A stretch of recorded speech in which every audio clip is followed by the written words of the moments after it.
My husband's cousin and I were both tied up at the edge of a cliff. The bandit said only one of us could live. My husband walked toward me with reddened eyes.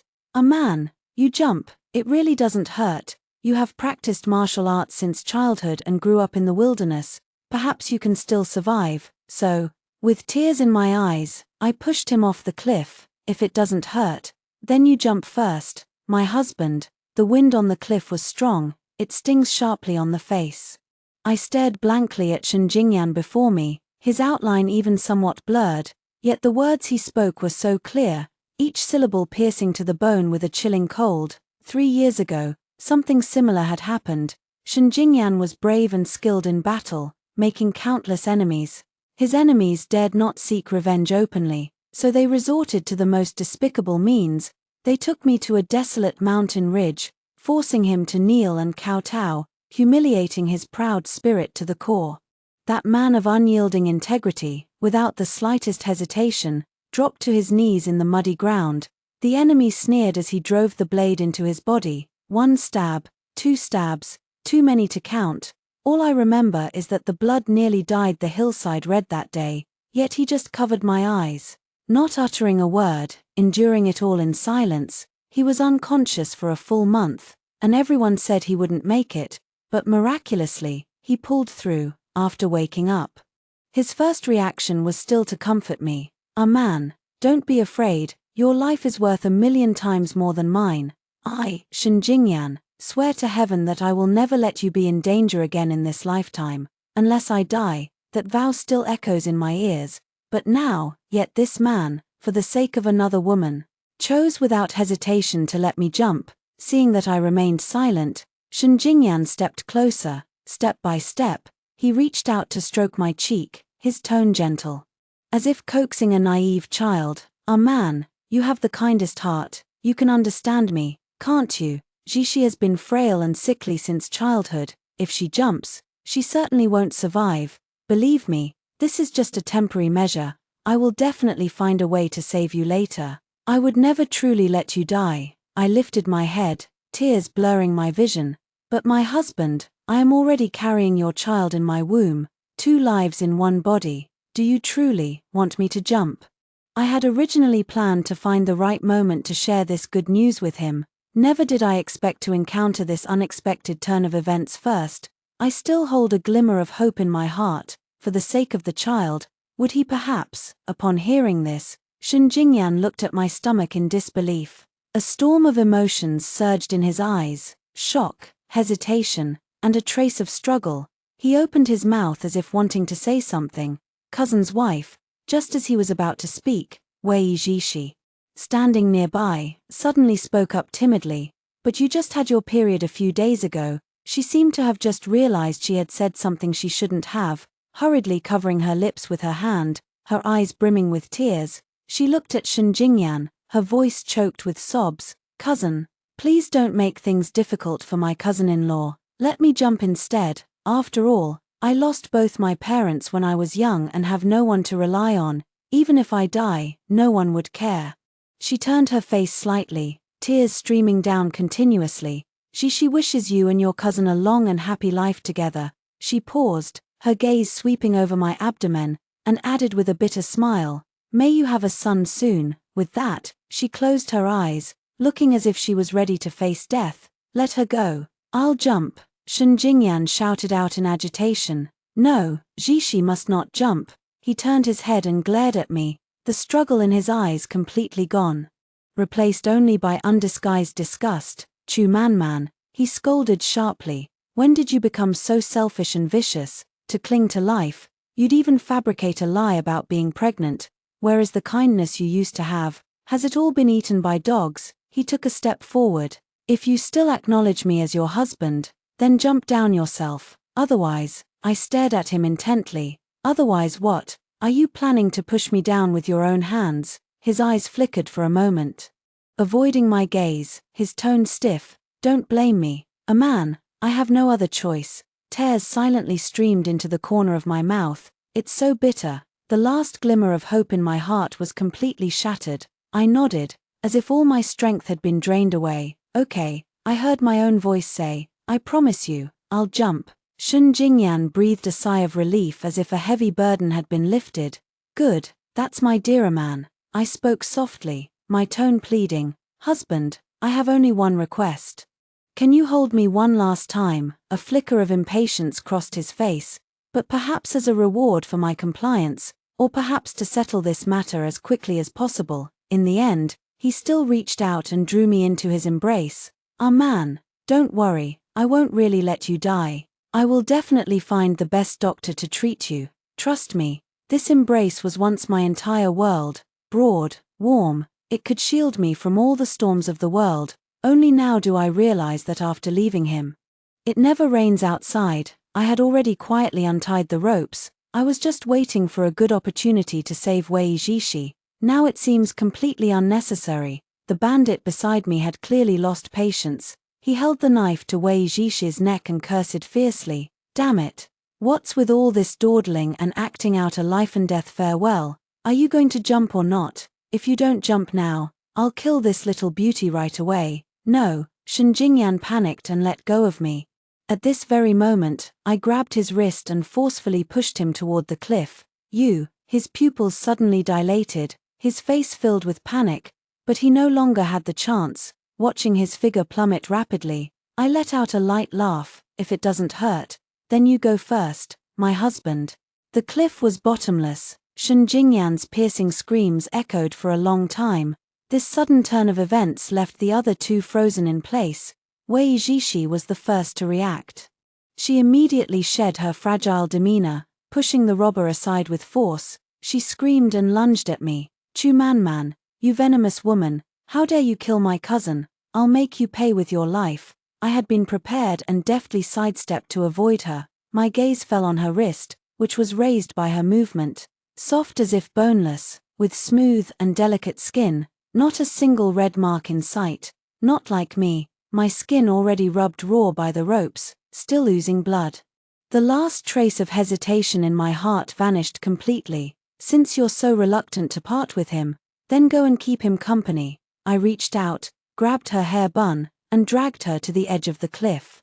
Ah, she screamed in pain, the resentment in her eyes replaced by deep fear, her hands clawing frantically at the air. Chu Man. Let go of me, you can't. I curled the corner of my lips, cutting off her hysterical wails. Down you go. Before the words had even finished, I pushed her off the cliff with all my strength. Ah, Chu Man, you'll die a horrible death. I'll haunt you even as a ghost. She screamed even louder than Shen Jingyan had just moments before. Echoing repeatedly through the valley, it lingered for a long time. I turned away indifferently. The robber trembled with fear and tried to run. I kicked him in the back of the knee. Ah, he let out a miserable cry and fell to his knees. Spare me, lady, spare me. Ignoring the pain, he desperately kowtowed.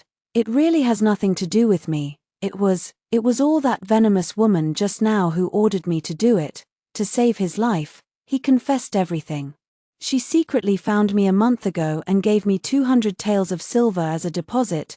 She told me to pretend to be a bandit and ambush her in advance on this secluded road to Jingyin Temple, which is the only way there, she said. She said there would be a generous reward once the job was done. I'm just a hired thug trying to make a living. Please, noble lady, show mercy and let me go like a fart. So that's how it is. A few days ago, Wei Jishi begged me to accompany her to Jingyin Temple to pay respects to her parents. I didn't think much of it and agreed directly. The carriage traveled to a desolate place. She suddenly shyly tugged at my sleeve, saying she had a severe stomachache and needed to find a secluded spot. So, I ordered the attendants to wait where they were, only bringing the maid Inlian. She walked with her into the area shaded by trees. After a while, she suddenly let out a scream. I hurried over to check. Just as my attention was completely focused on her, a heavy blow struck the back of my neck. Before I could see who it was, my vision went dark, and I lost consciousness. When I opened my eyes again, I realized that Wei Jishi and I had been tied up together at the edge of a cliff. One careless move and you'll fall into the abyss. The bandit claimed to have a deep-seated blood feud with Shen Jingyan. He sent Inlian back to deliver a message, demanding that Shen Jingyan come alone. That's how the life or death choice on the cliff came to be. Since I married Shen Jingyan, I pitied Wei Jishi for being orphaned at a young age and treated her like my own sister. I took meticulous care of her in every aspect of her life, fearing she might experience the slightest discomfort. Recently, I have been even more preoccupied with her lifelong happiness, carefully considering all the eligible young men in the capital, hoping to find her a good match. Little did I know my sincere feelings. She only wanted me dead. Pushing her off the cliff just now was far too lenient. The bandit's eyes now held only the most primal fear. Miss, oh miss, ancestor, I beg you, spare my worthless life. He kowtowed like pounding garlic, his forehead already a bloody mess. I still have a 70-year-old mother and a 3-year-old child at home waiting for me to support them. You've already killed 2 of them, so please don't kill me too, okay? I was just about to speak when my ear twitched slightly. In the distance, the faint sound of horse hooves was rapidly approaching along the mountain path. Uniform, steady, and swift. Someone is coming. I have practiced martial arts since childhood, and my senses are far more acute than those of ordinary people. The sound of horse hooves is now like celestial music to my ears. The time had come. I looked down at the bandit, my gaze icy. I can spare you. A wild joy of escaping death flashes across his face, but my next words left him stunned. Get up now and pinch me. His eyes widened, his face filled with disbelief. I impatiently furrowed my brow and punched him right in the face. Ah, he cried out in pain, blood gushing from his nose. Looking even more dazed, I told you to stop choking me. Can't you understand? I glanced in the direction of the approaching hoofbeats, my tone growing more urgent. Pinch hard, then shout, bitch. You go die too. He finally understood this was no joke, but his only possible chance to survive. Trembling, he stood up, his hands respectfully approaching my neck. Is it like this? He asked timidly, not daring to exert any force at all. Didn't you eat? I lowered my voice and scolded sharply. Use force. If you can't strangle me to death, I'll send you down to join them right now. A glint of ruthlessness flashed in the robber's eyes. He suddenly tightened his hands, choking my throat with a death grip. Bitch, you're going to die too, he roared out. The sound echoed through the mountain cliffs. A strong sense of suffocation instantly washed over me. Just as my vision began to darken, whoosh, a sharp arrow pierced through the air, accurately embedding itself into the center of his forehead. The robber's hands went limp, and his body fell straight backward, lifeless and silent. I bent over, coughing violently. The burning pain in my throat made it almost impossible for me to make a sound. The snow-white skin made the purplish-red pinch marks appear even more ferocious and terrifying. Madam, a cry of anguish came from not far away. I looked up and saw Inlian stumbling over, holding up the hem of her skirt. Her hair was disheveled, hairpins askew, her face filled with panic. Behind her, more than 10 black-armored personal guards followed closely. Inlian carefully touched the wound on my neck, tears instantly welling up in her eyes. Madam, how are you? Is the injury serious? When the old lady heard that the general had left the city alone, she nearly fainted from worry. She ordered me to take the token and mobilize an elite team from the personal guard camp to come here. She looked at me, all alone, with some confusion. Where are the general and the young lady? Why aren't they here? My tears fell instantly, my voice hoarse. Why did you only come now? My husband and the others were all pushed down by that villain. I tried desperately to stop them, but I could only watch helplessly. With that, I pushed Silver Lotus aside and struggled to rush toward the cliff. Let me go with them. Without my husband, I don't want to live alone. Madam, you mustn't. Silver Lotus tightly hugged my waist from behind. You are the general's life. Now that the general's fate is unknown, you must not suffer any mishap at this moment. The guards had understood the course of events. Upon hearing the tragic news of Shen Jingyan's fall from the cliff, their faces were filled with grief. The deputy general, Chen Feng, knelt on the ground, his expression heavy with sorrow. I have arrived too late. I beg for your forgiveness, madam, but I implore you to take care of your precious health. I swear to the heavens that even if I am torn to pieces, I will find the general. Please take care of yourself. Madam, we, your humble subordinates, vow to find the general at all costs. All the personal guards behind him knelt in unison. The cliff was bottomless, the mist never lifted. Everyone knew that falling from such a place meant there would be no remains left to find. "We must bring him back," I cried until my heart was broken, cried until I was completely exhausted. I leaned almost entirely into Yin embrace. "I must see him alive, or at least see his body if he's dead." Those were the last few words. It felt as if I had used up all the strength in my body. Finally, overwhelmed by grief, my body went limp, and I fainted. These past few days, due to excessive grief, I have been in a semi-conscious state. Until the early morning of the 7th day, the timing is about right. I can finally wake up now. A conversation drifted in from outside the courtyard. Chen Feng has returned, his voice choked with emotion. "Madam, this humble general deserves death. The men have searched tirelessly along the river at the base of the cliff for 7 full days, only to find a short leg that had been gnawed beyond recognition by wild beasts. The clothing belongs to the general.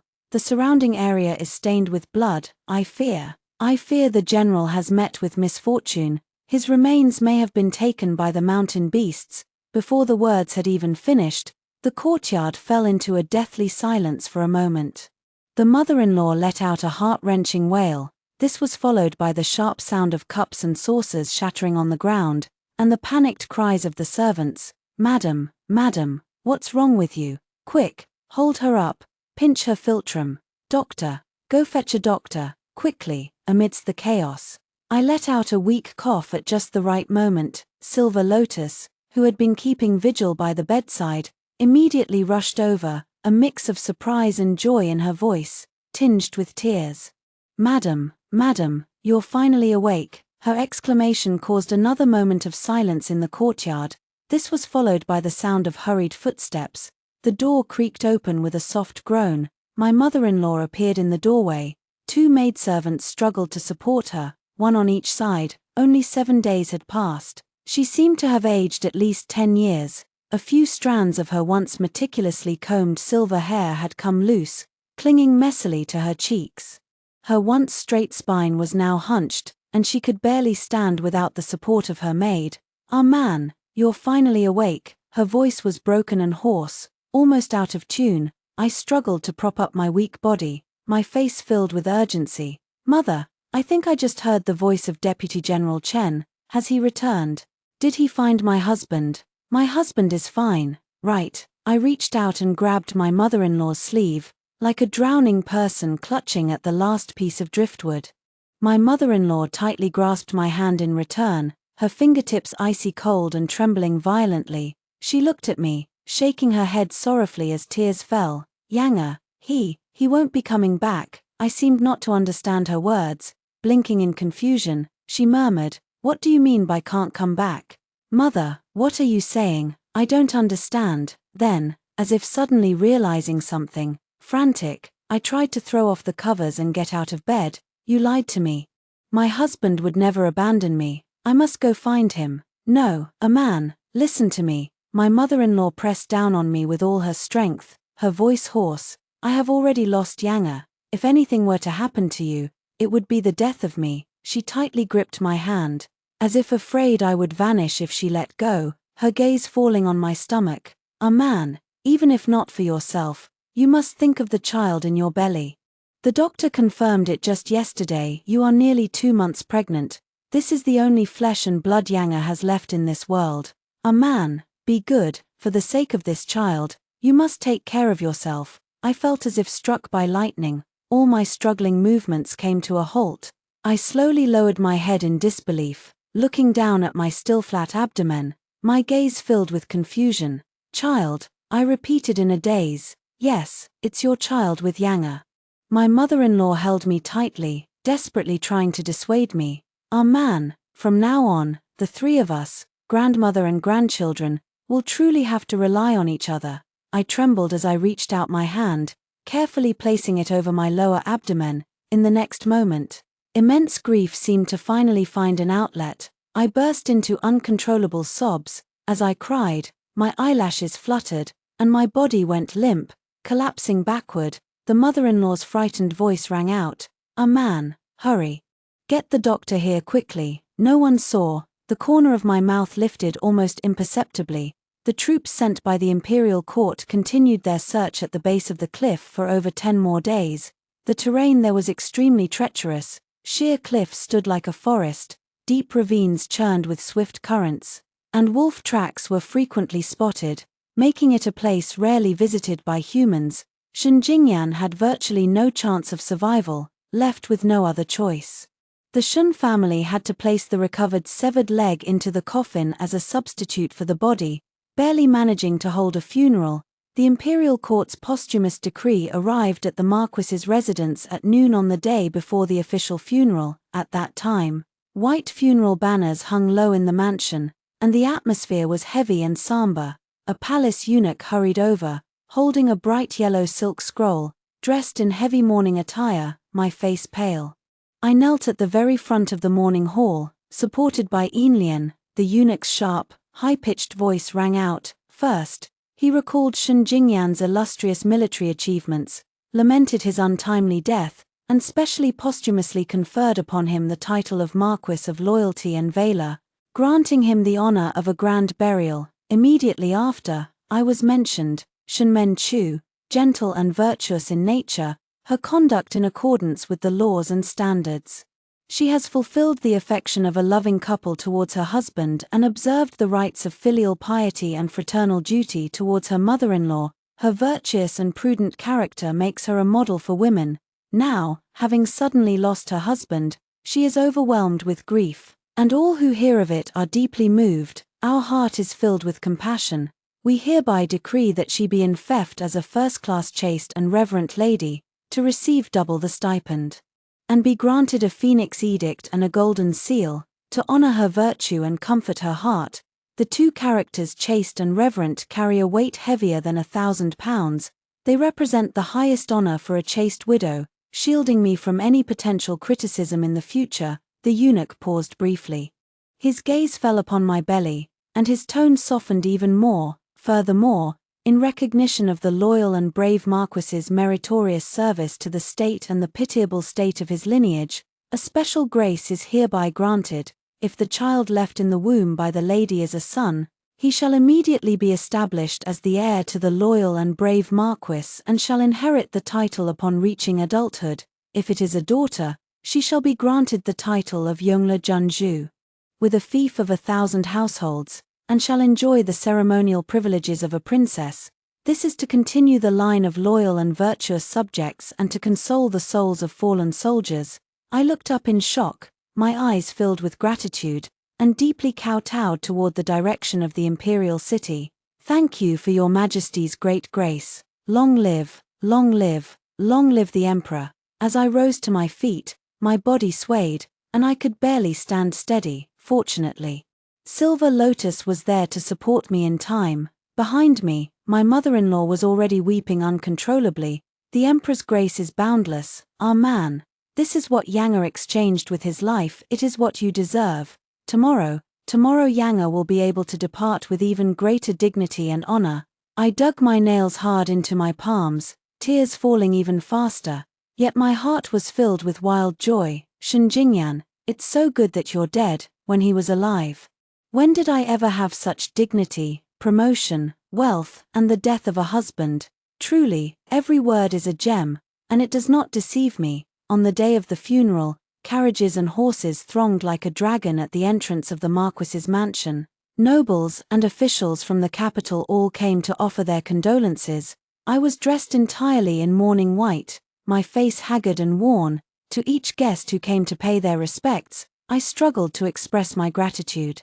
I had already applied onion juice to my handkerchief. Each time I wiped the corner of my eye, tears continued to roll down incessantly. Several elderly ladies who were close to the Shun family watched with aching hearts, stepping forward to hold my hand, their tears flowing before they could speak. Good child, you've suffered so much. If the Marquis were watching from heaven, he surely wouldn't want to see you in such deep sorrow. I could only shake my head, tears falling even harder. My throat choked and unable to utter a single word, as if already grief-stricken to the point of losing speech. My mother-in-law watched from the side, her heart feeling as if cut by a knife. She tried her best to comfort me. All I hope for now is that you can hold on. If you collapse again, I won't be able to go on either. There were simply too many people who came. My feet were unbearably sore. Then, my body suddenly trembled, and I slumped weakly toward Yinxiao beside me. Madam, quick. Support her. Doctor, fetch the doctor quickly. The morning hall instantly fell into chaos. My mother-in-law was so startled she nearly fainted herself, and was hastily supported by the servants. I was carried back to the inner chamber. When I groggily came to, the funeral had already ended, and the guests had all dispersed. My mother-in-law was sitting by the bed, weeping. Seeing me open my eyes, she quickly grasped my hand, her voice filled with lingering fear. "Ah man. You scared your mother to death. Yin Lian said you haven't eaten or drunk anything these past few days. You can't keep ruining your health like this. Mother is begging you, for the sake of the child, live well, okay? From now on, you are my daughter. As long as I am here, I will protect you." I leaned into her embrace, weeping uncontrollably. After this incident, my reputation for being deeply devoted and almost following my husband in death spread throughout the capital.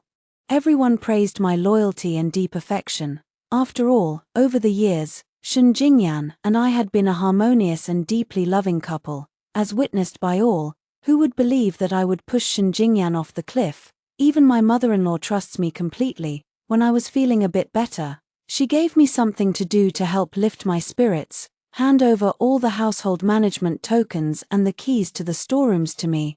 I myself moved into the Buddhist hall. Spending my days with the dim lamp and ancient Buddha, I only prayed to the Buddha to bless me with a safe childbirth and to ensure the continuation of the Shen family bloodline. In just half a year's time, the entire Shen residence, both inside and out, had quietly been replaced with my trusted confidants. Nowadays, the Marquis's estate is as secure as an iron barrel, entirely under my control. Power is in my hands. I am with child, and I have won the world's sympathy and a fine reputation. It seems I have won the entire game, yet a faint unease lingers in my heart, as if something is quietly growing and approaching in the darkness, unseen by me. My body grows heavier by the day, to the point where even turning over requires the help of a maid. After examining the pulse, the doctor repeatedly advised, "Madam, you must remember to rest well. The due date is just 1 month away, so you must not disturb the fetus." My mother-in-law has been absent-minded lately. Yesterday, she actually went alone to the most efficacious Baohua temple in the outskirts of the capital, saying she wanted to pray for a peace talisman for me and the unborn child. It was just past noon today. I was leaning on the soft couch, taking a short nap. Suddenly, an unusual commotion came from outside the courtyard. Footsteps were chaotic, mixed with the joyful voice of my mother-in-law. "Ah man, the Buddha has shown his divine power. It's truly a miracle." My brow twitched. A sense of foreboding washing over me. Supported by Yinlian, I struggled to prop myself up and walked out. Just as I was helped to the corridor, I saw my mother-in-law walking in, her face beaming with joy. It had been so long since she had been this happy. Ever since Shen Jingyan died, she even forgot about her composure, grabbing my arm excitedly. Look who's back." I knew I had been feeling uneasy these past few days. It turns out heaven was preparing a surprise for us. She suddenly stepped aside, clearing the view. At the courtyard gate, against the strong afternoon light, a servant supported a figure who limped into the courtyard. His clothes were tattered, he was enveloped in a heavy stench of sweat. His face gradually came into focus. With just one glance, I felt the blood in my entire body freeze. It was Shen Jingyan. He really hadn't died.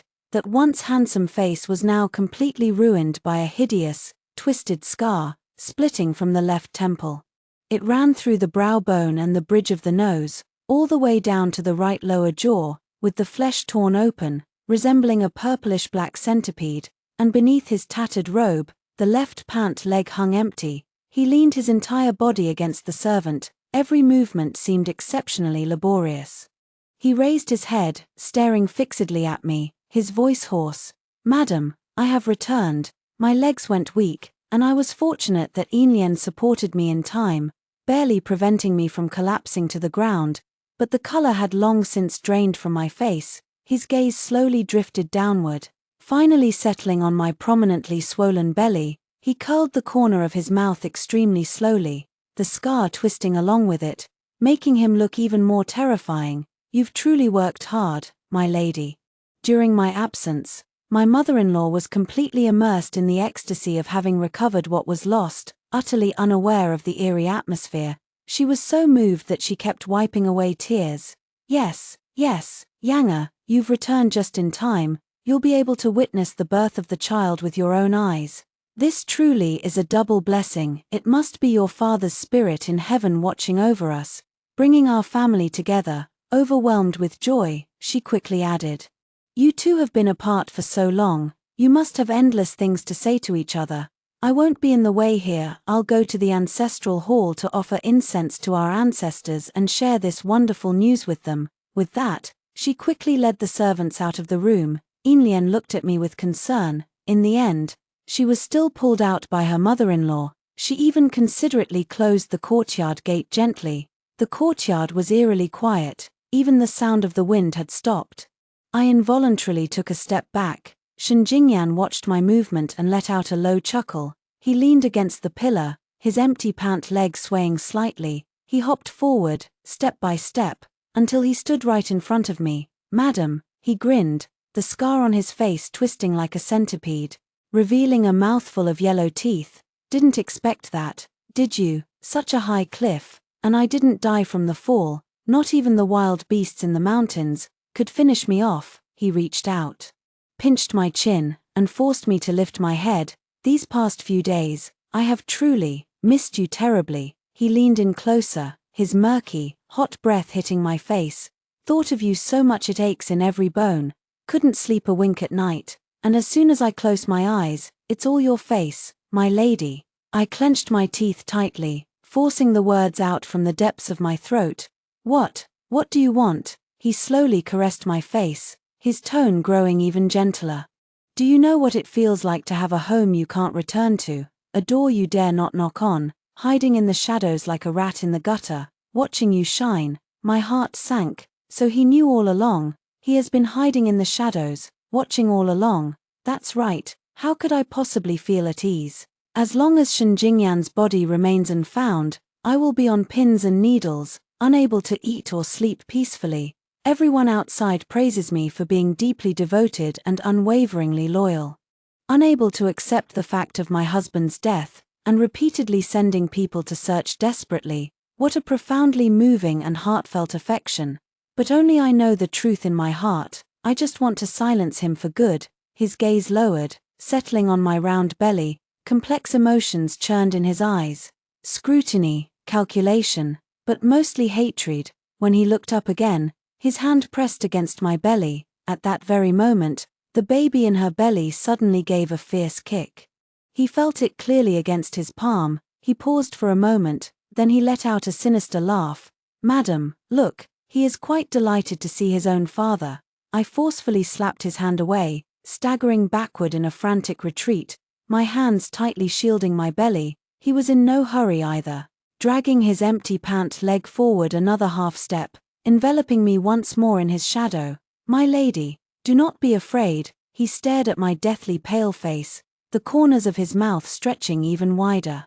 I will surely protect you well, and our son. From now on, our family must live well together. Those 5 words struck deep and hard into my heart. They stirred me to the point where I couldn't stop trembling. The night grew late, and all was silent. Beside me, Xianxinyan's breathing was heavy and steady. As if he had already fallen asleep, I held my breath and slipped my fingers under the pillow. The dagger was slowly drawn out. If he does not die, then I will surely die, with a hardened heart. A sudden urge to kill arose. I summoned all my strength and stabbed fiercely toward his throat. Just as the tip of the blade was an inch away, Xianxinyan's eyes suddenly snapped open. There was not a trace of sleepiness in it, only a thick, unyielding mockery. Almost at the same instant, he seized my wrist, his grip so strong it felt as if he were about to crush my bones. I cried out in pain, my fingers forced to release their grip. The dagger slipped from my hand. He easily snatched it away and casually tossed it into the darkness of the corner. Before I could even react, slap, Slap, slap. Several slaps in a row had already landed heavily on my face. The force was so great that my head snapped to one side, and a persistent ringing filled my ears. Half of my face went numb, and a faint taste of blood spread across my tongue. Chew, savage, savage. His lowered voice was hoarse and gloomy, like the whisper of a malevolent ghost. Do you think, after you pushed me off the cliff, I would give you a second chance to kill me? He pressed his fingertips hard, making my jaw ache. I advise you to obediently give birth to this child for me, otherwise. His sinister gaze slowly drifted downward, finally settling on my prominent belly. The threat in his eyes was unmistakable. Ever since that night, I was completely placed under house arrest, using the excuse that enemies have not been cleared, and they might pose a threat to the heirs of the Marquis's household. He easily persuaded my mother-in-law to replace a large number of the household guards, making the courtyard impenetrable. Additionally, because I was about to give birth and should not overexert myself, he rightfully took over the household management tokens and the keys to the storerooms from me. My months of hard work were taken over in an instant. The last few capable people by my side, including Enlien, were all transferred away under various pretexts. In their place were a few unfamiliar, taciturn maidservants. They attended to me closely. Every cup of tea I drink, every bite of snack I eat, is under their surveillance. My mother-in-law only thought he was considerate and caring for his children, and she pitied him for his disability, so she nodded in agreement to all his arrangements. I was on guard day and night, trembling with fear, waiting for his more insane retaliation, but strangely enough, apart from the tight surveillance, he actually took no other actions. What exactly does he want to do? It seems this child is of great importance to him. Just a few days later, I had lost a significant amount of weight. With sunken eyes and a pale complexion that was shocking to anyone who saw me, I touched my stomach. I'm sorry, my child, you'll have to endure a little hardship for now. When my mother-in-law arrived, she happened to see me trembling inexplicably by the window. She took my cold hands in hers. Her eyes filled with heartache. Man, how have you become so haggard? If this goes on, how will your body and the baby endure it? I tightly grasped her sleeve in return, my eyes instantly reddening. Mother, I can hear my cousin crying in my ear every night. She says she's so lonely, says it's so dark at the bottom of the cliff. I suddenly shivered, my eyes darting around in terror, as if there were truly something unseen lurking nearby. The voice grew increasingly desperate. Mother, I'm scared, I'm really scared. My cousin says she wants me to keep her company. Tears fell at the opportune moment, and I was choked with sobs. Mother, let me go to Baohua Temple to light incense for my cousin and pray for her soul. Otherwise, I won't be able to close my eyes at night. I'm afraid I won't make it until the time of childbirth. Just at that moment, Shen Jingyan entered, leaning on his cane. He interrupted coldly without a second thought. Nonsense. In your current condition, how can you endure the hardships of travel? The manor has its own prayer hall. Where can't you find peace? My gaze fell on the empty space behind him, my pupils suddenly dilating. My finger trembled as I pointed, letting out a piercing, desperate scream. Ah, cousin, don't come any closer. Why are you standing behind my husband again? Why do you always watch him? Shen Jingyan's face suddenly changed, and he couldn't help but glance back. I suddenly covered my mouth and began to retch violently.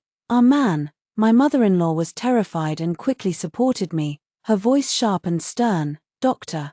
Quickly, call the doctor. The household physician hurried over, carefully took my pulse, and then replied with a grave expression. Madam, the mistress is suffering from excessive worry and fear, which has harmed her spirit, coupled with her refusal to eat. Her internal organs are congested, leading to weakness and vomiting. If she cannot calm her mind, rest properly, and eat well, I fear it will be extremely harmful to both the mother and the fetus. Weak and exhausted, I leaned against my mother-in-law, tears streaming down my face as I clutched her clothes, pleading pitifully. Mother, I beg you, let me go and ease this worry in my heart.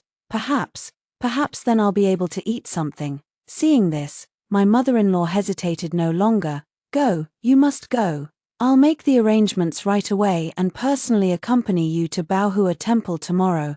Shen Jingyan's face was terrifyingly dark, his eyes scanning my face back and forth. Trying to find the slightest flaw, after a long while, he finally managed to squeeze out a sentence through gritted teeth. How dare I trouble mother again? I will personally accompany her. He stepped closer, looking down at me from above, a cold, lifeless curve forming at the corner of his lips. Rest assured, mother, I will stay by her side every step of the way and take good care of a man. Let her pray peacefully and return home safely. I guessed right, when Shen Jingyan broke his leg. It also damaged his foundation. The child in my womb is his only bloodline, so he could only suppress his hatred, waiting until I gave birth safely before settling accounts with me. Inside Baohua Temple, sandalwood smoke curls upward. I kneel on the prayer cushion, holding 3 incense sticks in my hands. With a look of utmost devotion, Shen Jingyan stood just a few steps away from me, his tone full of warning. Behave yourself, return to the manor after the prayer. Don't entertain any thoughts you shouldn't. I lowered my eyelashes, concealing all emotions, and respectfully inserted the incense into the censer. Just at that moment, a woman dressed in a plain white dress passed by Shen Jingyan's side with her head lowered. Just a glimpse of her profile. Shen Jingyan's pupils suddenly contracted, and he stumbled after her, dragging his injured leg. In a moment of uncharacteristic loss of composure, he unconsciously murmured under his breath, Shi. The woman seemed startled, quickening her pace as she hurried through the backyard toward the secluded Release Life Lake. Shen Jingyan followed closely behind. By the lakeside, he finally caught up. He grabbed the woman's shoulder, his voice filled with terror. Jishi, is that you? The woman turned around, revealing a face that bore a striking resemblance to Wei Jishi, her eyes filled with panic. Shen Jingyan froze. He visibly let out a slight sigh of relief, just as he was about to speak. A dark figure gave him a forceful push from behind. Plop! Shen Jingyan didn't even have time to let out a cry of alarm before he was forcefully pushed into the lake. He was already disabled. His heavy winter brocade robe now dragged him relentlessly toward the bottom of the lake. He thrashed and struggled frantically in the water, splashing water in waves. Standing on the shore, I looked down from above, admiring his miserable state, a faint smile curling at the corner of my lips. Husband. My voice was very calm. If I could push you once, I can push you again. Since the cliff didn't kill you, it seems this lake is destined to claim you. He struggled to lift his head, desperately trying to scream and curse, but the relentless influx of lake water choked his voice. All that escaped was a gurgling sound. Perhaps it was the instinct to survive. He somehow managed to flail his way to the shore, his wet hands gripping a clump of grass at the water's edge with all his might. I walked over and stomped hard on his hand. A muffled groan of pain came from underwater. He winced in pain and pulled his hand back. Once again, the entire person lost their balance, falling heavily back into the water and splashing up even larger waves. I gently crouched down, watching his desperate struggle, and said unhurriedly, Husband, since your return, you have been eating only vegetables every day, avoiding all meat. How truly strange. That cliff is desolate and uninhabited. With even birds being a rare sight, how on earth did you manage to survive down there? My smile grew even colder. My husband must have survived those days thanks to my cousin, right? Was my cousin delicious? His eyes widened, and for a moment, he even forgot to struggle. I couldn't help but clap my hands. You forced me to die for her sake. In the end, to save your own life, you chose to let her die. Shen Jingyan, the only one you've ever loved is yourself. Shen Jingyan could struggle no longer. His entire body sank straight into the water, with only desperate gurgling sounds escaping from his throat. I stood up, brushing off my skirt. From the moment you stepped into the Marquis's mansion, you walked right into my trap. This prayer ceremony was set up specifically to send you off to the afterlife. The lake water gurgled and bubbled. Finally, it completely returned to peace. A woman in plain clothes appeared from the side. The panic from earlier had long vanished from her face. She bowed deeply to me and said, Benefactor, is there anything else you need Ruyan to do? I took a money pouch from my sleeve and pressed it into her hand. You've done well. This silver is enough for you to leave the capital and live a stable life elsewhere, benefactor." Ruyan's eyes reddened. And she hurriedly tried to push the money pouch back. "You have redeemed Ruyan, already granting me a second life.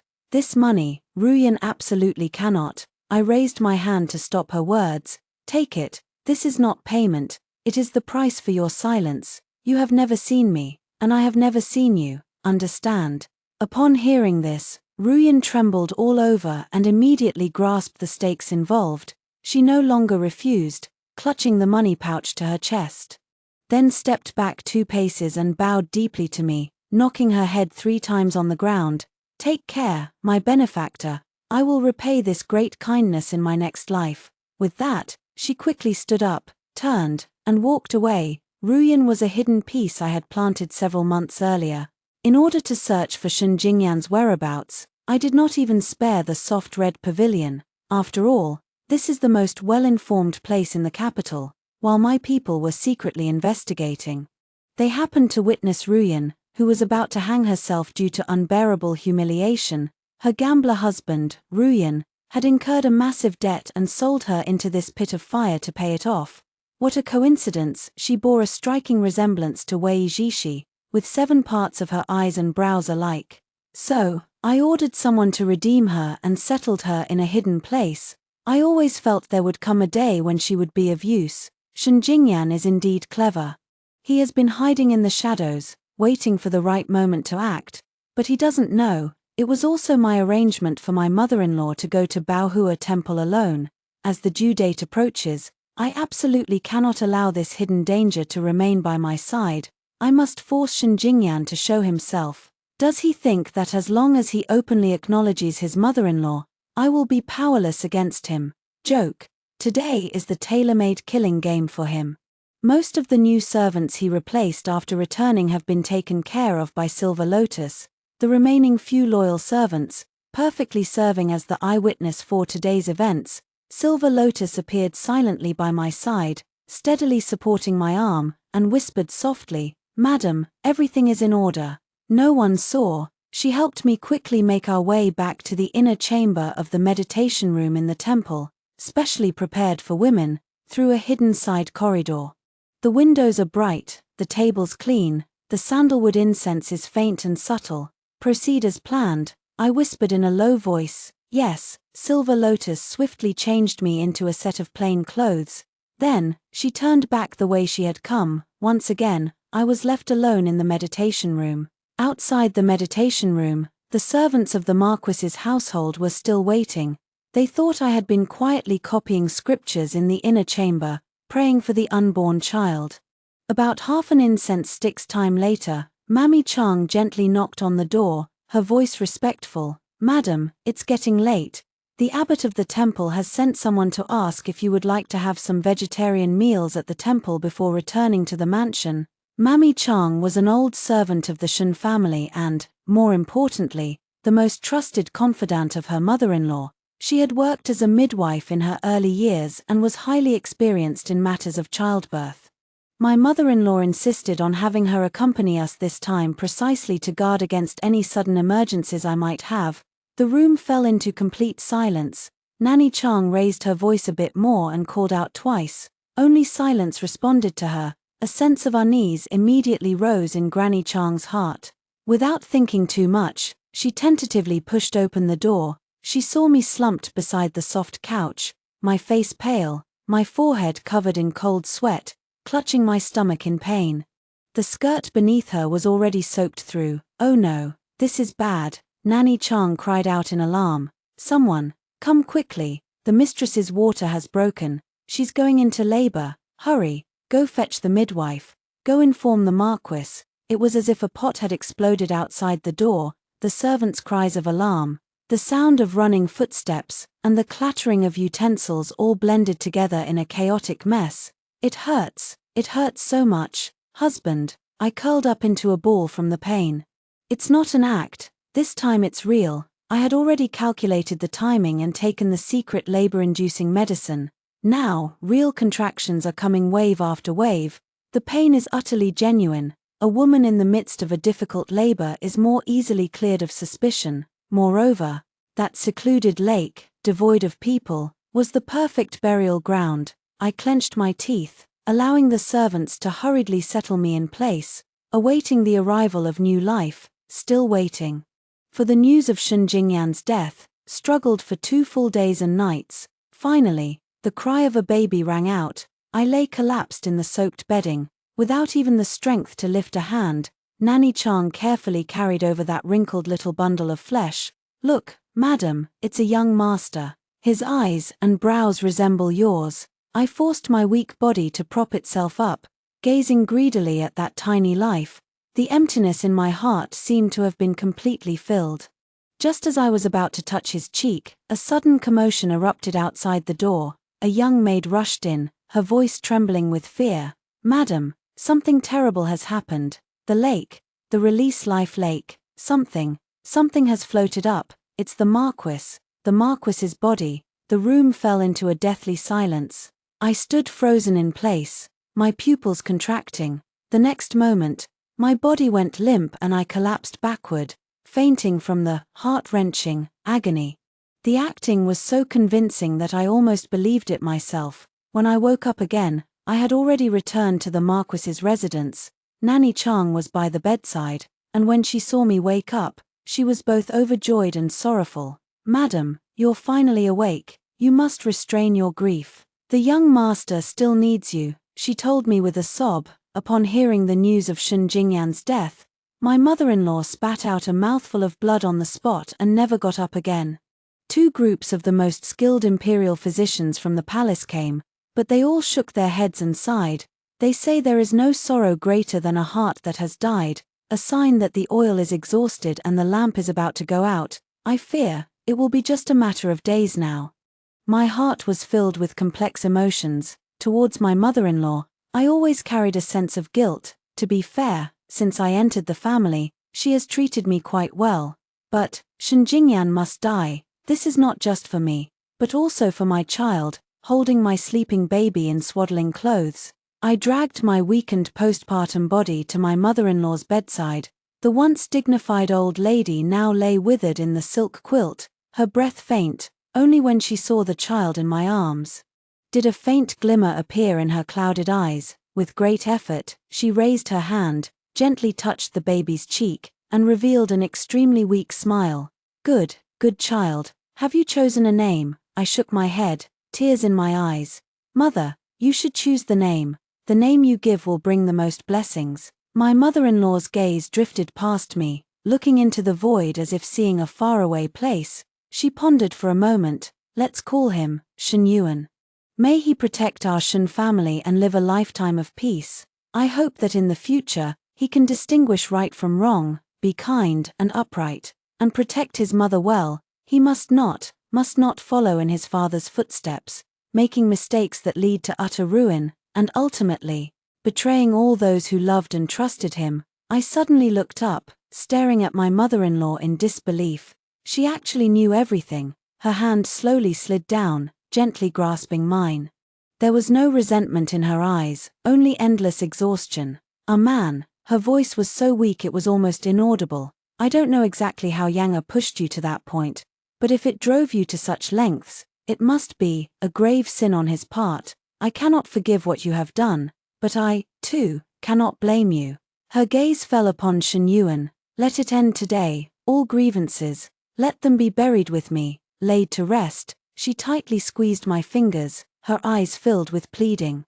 "From now on, the Shen family and Yuan, I entrust them both to you. Raise him well, let him grow up to be an upright person." "All right," I nodded heavily, choked with emotion and unable to speak. "Mother, I certainly will." Upon hearing this, the mother-in-law seemed to have shed a heavy burden, and a relieved smile even curled at the corners of her lips. She slowly closed her eyes.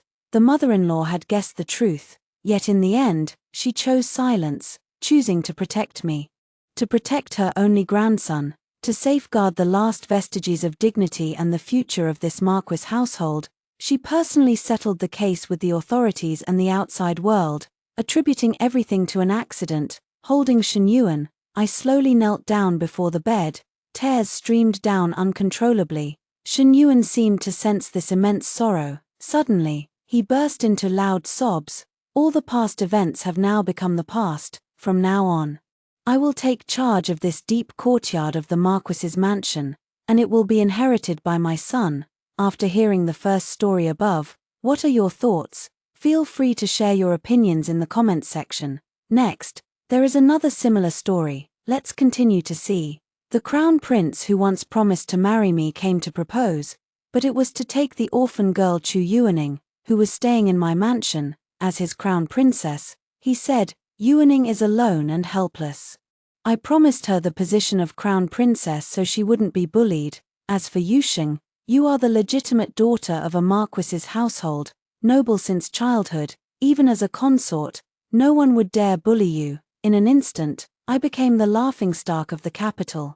Having prepared the wedding dress for the orphan girl I had taken in, my parents wept over my misfortune, while I took the imperial token and stepped into the palace.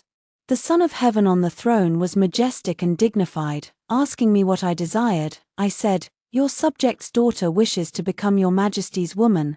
The Son of Heaven narrowed his eyes, scrutinizing my bold words and actions, and his thin lips parted slightly. Granted. When Crown Prince Xianxia came to the Marquis's residence to propose marriage, my maid, Qiuji, was overjoyed and eager to dress me up beautifully. I tidied myself up and arrived at the main hall entrance, only to hear Xianxia saying, Marquis Shu, after I marry Yu Ning as the crown princess, I will soon welcome Yu Sheng into the household as a consort. All the betrothal gifts will follow those for the crown princess, and I will certainly not treat Yu Sheng unfairly. My father suppressed his anger. Your Highness, my daughter Yu Sheng is unruly and unworthy of the consort position. Oh, sister is here. Chu Yuaning called out to me, who was frozen at the door. Her eyes gleaming with triumph. Young Sheng, my mother looked at me, her eyes filled with heartache. I stepped in numbly and bowed to Xianxia. Your Highness, I understand the deep bond between you and Yuaning. I do not wish to disturb the two of you with the position of a concubine. I wish you and the crown princess a perfect match. Xianxia looked at me coldly. Shu Yusheng, since childhood, you have always dreamed of marrying me. If you don't marry me, who else would you marry? He spoke with sarcasm. Could it be that you are dissatisfied with being only a consort? When did you become so petty? Yu Ning has been living in your Marquis's residence, enduring cold treatment and humiliation. I simply want to give her some honor so that no one can bully her. As the legitimate daughter of the Marquis's household, why do you care so much about a mere title, enduring cold treatment and humiliation? Ha, what a joke. Chu Yuning's eyes flickered, assuming a fragile and aggrieved expression. Sister, are you blaming me for taking your position as the crown princess? I know you and the crown prince grew up together. If I have upset you, then perhaps the crown prince should not make me the crown princess. I don't want to make you unhappy, nor do I want to put the crown prince in a difficult position. Xianxia listened, his eyes filled with pity as he held her hand. What do you mean by her stealing your position as the crown princess? I have never been engaged to her. She has always been domineering and jealous, bullying you in your loneliness. With such character, how could she be worthy of the position of crown princess? Yu Ning, you are gentle, kind, and patient. Naturally, I admire and cherish you more. You are the one who deserves to be my crown princess. Yu Ning, you must not push me toward others again. Crown prince brother. Chu Yuaning shyly leaned into Xianxing's embrace. My father finally spoke with a grim expression, clasping his hands once more. Your Highness, with my daughter's character, I wish to keep her by my side for a few years to properly educate her. It would be best not to let her enter the crown prince's residence and bring shame upon us. Xianxing's expression darkened. Even I, the crown prince, do not mind, yet you, Marquis Shu, still refuse. Your Shu family relies entirely on the blessings of your ancestors, and you, Marquis Shu, have achieved nothing in the court. How dare you look down upon the offer to become a consort in my crown prince's residence? Do you have some dissatisfaction with the royal family? My father was terrified and knelt down. Your Highness, your words are too severe. How could I, who have received the grace of the imperial family, be dissatisfied? I am truly filled with fear and trepidation. My mother and I also hurriedly knelt down. If we were to be charged with contempt for the royal family, the consequences could range from minor to severe, and if serious, how could a mere subject bear such a burden? Xie Yingqing snorted coldly. In that case, your Shu family should no longer set your sights on the position of crown princess. I have my heart set on only Yu Ning for the role of crown princess. It is not something you, Shu Yusheng, can ever aspire to. He cast a cold glance at me. I clenched my fists and lowered my gaze. I would never dare to aspire to the position of crown princess. Xie Yingqing paused for a moment, then hummed in satisfaction. Then your Marquis household should properly arrange Yu Ning's marriage affairs. After I marry Yu Ning, I will choose a day to take you as my concubine. I lowered my eyes, knowing that arguing was pointless. Chu Yuing gracefully stepped forward to support me with a gentle touch, her eyes brimming with pride. Sister, once you enter the Crown Prince's residence, I, as the Crown Princess, will surely look after you. Uncle and aunt can rest assured. My parents felt deeply humiliated and lowered their eyes. Yu Ning is so gentle, kind, and forgiving. You are truly fortunate. Yu Sheng, from now on, you must treat Yu Ning with the utmost respect, Xie Yingqing said. This is too much, truly too much. After Xie Yingqing left with Chu Yuaning, my father was still seething with anger. Sheng'er, what will you do from now on? My mother asked, wiping away her tears. Qiuji also shed tears in anger. I grew up with Crown Prince Xie Yingqing, and he had repeatedly declared that I would be his crown princess. Since then, eligible young men in the capital have avoided me, as everyone assumed I would be the future crown princess. I, too, naively believed that the person I would marry in this lifetime was Crown Prince Xie Yingqing. But ever since my father's passing, when his friend's daughter, Chu Yuaning, came to the capital seeking refuge, my mother, pitying her loneliness and hardship, allowed her to stay temporarily at the Marquis's residence. Later, the short stay turned into a long-term one. When Xie Yingqing took me out for outings or to attend banquets in the capital, Chu Yuaning would always accompany me, at some point. Whenever Chu Yuaning showed a pitiful and fragile side in front of me, Xie Yingqing would always appear at the right moment and assume that I was bullying her. He became biased and partial. My mother gradually noticed something off about Chu Yuaning and wanted her to leave the Marquis's residence, even offering her money to start her own life. Chu Yuaning, however, went to Xie Yingqing to complain, saying that my family intended to sell her off, without distinguishing right from wrong. Xie Yingqing caused a huge scene at my Marquis's residence, warning that if there was even the slightest neglect, I would be sold off as well. My mother was so furious that she fainted. Chu Yuaning has become increasingly brazen and arrogant in the Marquis's residence, no longer bothering to hide her smugness. Now, Xie Yingqing has already designated Chu Yuaning as the crown princess and intends to make me a concubine, trampling the dignity of my Marquis's residence into the dust. Imperial authority reigns supreme, and our Marquisate no longer has capable individuals in the court. Even a refusal would be branded as disrespect to the royal family. While Chu Yuning is still in the Marquisate, the Crown Prince has already repeatedly harmed Sheng'er for her sake. If she were to enter the Crown Prince's residence, who knows how much Sheng'er would suffer? My mother spoke with deep sorrow. What a calamity! How has our Marquisate ever wronged her? She came to us alone seeking refuge, and it was our Marquisate that provided her with food, shelter, and comfort. We never asked for her gratitude, but she should not harm my daughter. Poor my daughter, forced to become a concubine, even if it is the high-ranking Crown Prince's residence. What does it matter? I only wish for my daughter's safety and happiness. I patted my mother's back to comfort her. Mother, I will not marry the Crown Prince as a concubine. My father let out a heavy sigh.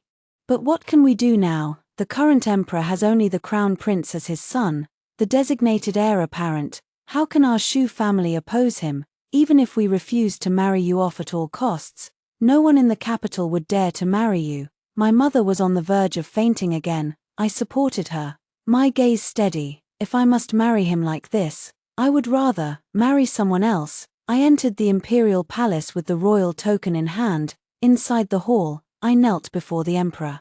The current emperor, over 40 years old, exuded immense majesty. with a handsome and profound countenance. "I have heard about the recent incident involving the Crown Prince. It was he who insulted you. I can issue an order allowing you to choose another suitable husband. Do you have someone in mind?" His voice carried authority yet was tinged with gentleness.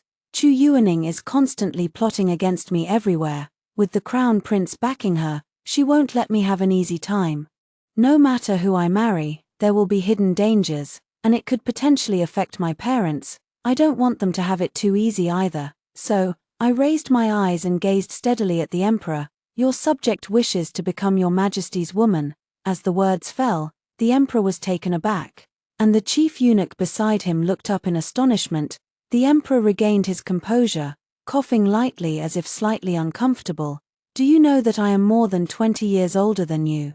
"I am aware, your majesty. But if your majesty asks whether I have someone I admire, then I must answer truthfully, it is your majesty," I replied. Chief Eunuch Ying was once again shocked by my bold words. The emperor narrowed his eyes, scrutinizing me, and added, "You are younger than the Crown Prince. I have no taste for tender grass. Your majesty has said all this, yet you have not said you dislike this subject's daughter," I replied. The emperor paused for a moment, bold. I bow my head and kneel. Memories return to that day when winter snowflakes were swirling. Xie Yingqing said he wanted to take me up the mountain alone to admire the plum blossoms, and I still held a glimmer of hope for reconciliation. Thinking that my life would continue as usual from then on, until I saw Chu Yuaning, wrapped in a fox fur coat, delicate and charming, sitting in Xie Yingqing's carriage, she said with a smile, "I knew you would come, sister. I specifically asked the Crown Prince not to mention that I would be here, just so I could invite you out, and indeed, here you are." I turned to leave, but Xie Yingqing grabbed my arm. "Why can't you just accept Yuning? Yuning suggested bringing you along to admire the plum blossoms, hoping to make amends and generously forgive your previous actions. Yet, as soon as you see her, your expression darkens. How have you become so jealous and rude?" I tried to shake off his hand. "Then I won't be jealous and won't disturb you." Chu Yuaning, however, put on a look of grievance. "If sister is so unwilling to see me, then I won't go. Brother Crown Prince, why not just take her alone, as she wishes?" As she spoke, she made to step down from the carriage. "Yuaning, what nonsense are you talking? How could I possibly leave you behind and take her instead?"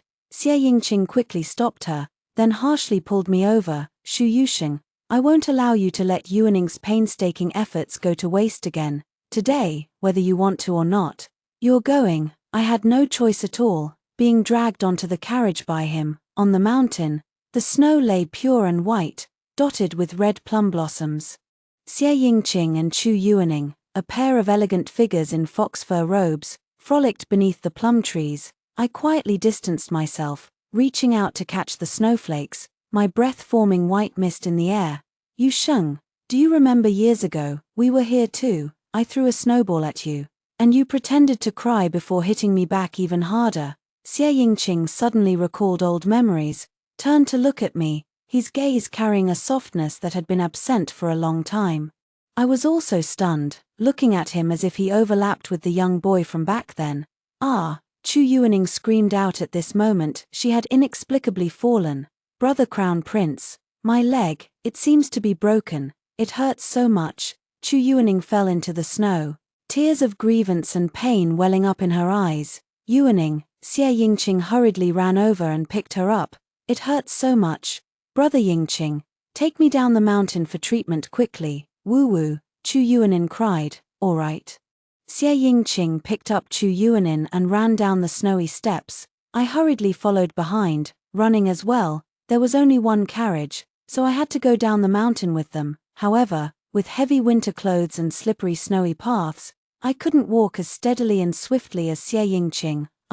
My foot stepped onto the wet, snowy steps, but I lost my balance and tumbled down the stairs. Hearing the noise, Xie Yingqing turned around and asked, "Yusheng, are you all right?" Chu Yuaning, however, clung tightly to Xie Yingqing, tears of grievance streaming down her face. "Sister, I just broke my leg and need immediate treatment, yet you choose to pretend you've fallen too at this moment, just to hold brother Yingqing back. Do you hate me so much that you'd ruin my leg to feel satisfied?" at that moment. The searing pain shooting through my foot left me pale and speechless. Xianxia's expression darkened, his eyes filled with annoyance and impatience as he looked at me. Xu Yusheng, your little tricks are truly disgusting. If anything happens to Yuaning's leg, I will never let you off. As punishment, you can walk down the mountain by yourself. He then quickly carried Chu Yuaning away. Xianxia, I cried out in panic, unable to stand up due to the pain in my leg. Struggling to crawl forward, I pleaded, my leg is injured, I can't walk, please, have someone help me and take me down the mountain with you. However, my desperate pleas did not earn even a moment's pause from Xianxia. Only Chu Yuaning, nestled in his arms, turned her head and gave me a malicious, taunting smile. I could only watch helplessly as Xianxia carried Chu Yuaning onto the carriage, with all the guards and maids he had brought following the carriage as it departed, leaving me alone in this vast, snow-covered land, my ankle dislocated and too painful to get up. Night was falling, the cold piercing to the bone. And I could no longer hold on, collapsing unconscious in the snow. I don't know how much time passed before a dignified guard followed that noble figure as they stepped over. I seemed to fall into a warm and steady embrace. A scent of plum blossoms, accompanied by the fragrance of ambergris, filled my nostrils, and as if reassured, I completely lost consciousness. Just as the warm embrace was about to slip away, I instinctively clung to it, holding on tightly. Don't leave me, big brother. The man whose clothes I was holding paused, and the attendant behind him widened his eyes in surprise. When I opened my eyes again, I was in a temple guest room on the mountain. Sitting by the bed was the dignified and majestic emperor, his sleeve tightly clutched in my arms, unwilling to let go. I was so frightened that my face turned pale, and I hurriedly let go, about to rise and kneel to apologize. He leaned down and pressed me back, telling me to keep lying down. Your ankle is injured. Just lie still, your majesty. It was presumptuous of me, I stammered. From the time I fainted until now, quite some time must have passed, and yet I had been holding on to his sleeve all along. He smiled and said, you were quite bold when you were younger. I paused for a moment, recalling the scene from many years ago when, unaware of his identity, I insisted on calling him Big Brother. The Emperor's kindness is my good fortune. I was also fortunate enough to ride in the Emperor's carriage down the mountain. When the carriage stopped at the back gate of the Marquis's residence, he said he already knew about today's events and that the Crown Prince had wronged me. He reminded me that the token he had given me outside the palace for my merit in protecting him could be used at any time. So now, I entered the palace with the token, determined to become his woman. In the end, I received a single word of approval from the Emperor. Granted. Afterwards, I left the palace to await the news of the conferment. Before the imperial edict of conferment arrived, an invitation to Princess Jiahua's flower viewing banquet was delivered. I brought my Qin along and once again drew a host of peculiar glances. The sudden replacement of the crown princess, who had been the subject of gossip for years, with a solitary girl from my household, while I was demoted to a consort, was truly a farce. Not long after, Xianxia arrived with Chu Yuaning. Everyone paid their respects to the crown prince, their eyes darting among the few of us. Xianxia expressed his dissatisfaction with me, saying, Xu Yusheng, why didn't you wait for Yuaning and come alone? You've made Yuaning sad again. I smiled and replied, didn't Miss Chu say that the crown prince would go to pick her up? I didn't want to disturb you. Xianxia paused for a moment and said, I would have brought you along as well. Chu Yuaning looked at the Qin in Qiuji's hands at that moment, biting her lip as she said, the famous Qin that sister has brought will surely shine brightly during the performance later. Unlike me, I can only take a Qin that sister no longer wants. It seems I shouldn't embarrass myself by trying to show off after sister. I'll just listen to sister play. Upon hearing this, Xianxia turned to me and said, Yusheng, exchange your Qin with Yuaning's. I scoffed. Why should I? Xianxia replied coldly, you've attended this flower viewing banquet many times before. Yuaning will soon be the crown princess. While you are merely a consort, there's no need for you to steal the spotlight by overshadowing Yuaning today. Chu Yuaning's face lit up with delight, her eyes gleaming with triumph as she looked at me. Xie Yingqing immediately instructed the guards to change the zither. Wait, I called out, young Sheng, you've already upset Yuaning today. Consider changing the zither as your apology, and don't be willful any longer. Xie Yingqing warned. I paid no heed, directly taking the qin from Qiuji's hands and smashing it fiercely onto the ground. Everyone gasped in shock. Chu Yuaning was stunned. Then exclaimed in alarm, Sister, to keep me from playing the qin, you would rather destroy such a fine instrument. Do you hate me so much for taking your position as the crown princess? I clapped my hands and said, the future crown princess is joking, it's just my qin, and I can handle it however I please. Chu Yuaning looked at Xie Yingqing with a pitiful expression. Shu Yusheng, are you putting on this show for me to see, although I once said you could be the crown princess? Ever since Yuaning arrived, your intolerance toward her has made you unworthy of that position. Today, you've even gone so far as to publicly smash a zither to humiliate Yuaning. Apologize to her immediately, or I won't let you off, Xie Yingqing shouted angrily. Chu Yuaning bit her lip in grievance beside them. What if I don't apologize? I said calmly. Xie Yingqing was about to lose his temper. Suddenly, a guard came to report that the emperor had summoned him to the palace. And there was no time to delay. Xie Yingqing gave me a deep, heavy look. Shu Yusheng, if you continue like this, you won't even be fit to be a concubine. You should be a mere servant to temper your character, he snorted, then softly comforted Chu Yujing a few more times before following the palace attendant away. In the garden, everyone sighed and clicked their tongues over the farce that had just unfolded. Chu Yuaning was summoned by the princess. And she gave me a smug hum before walking over. She is the crown princess that Xie Yingqing will soon marry, and as Xie Yingqing's aunt, she naturally holds her in high regard, just as she once did with me. Soon, Princess Chu Yuaning was surrounded by people, all fawning over her. On my side, naturally, few paid any attention. To avoid offending the crown prince and the future crown princess, why go to such lengths? That's the crown prince, if you refuse to admit defeat.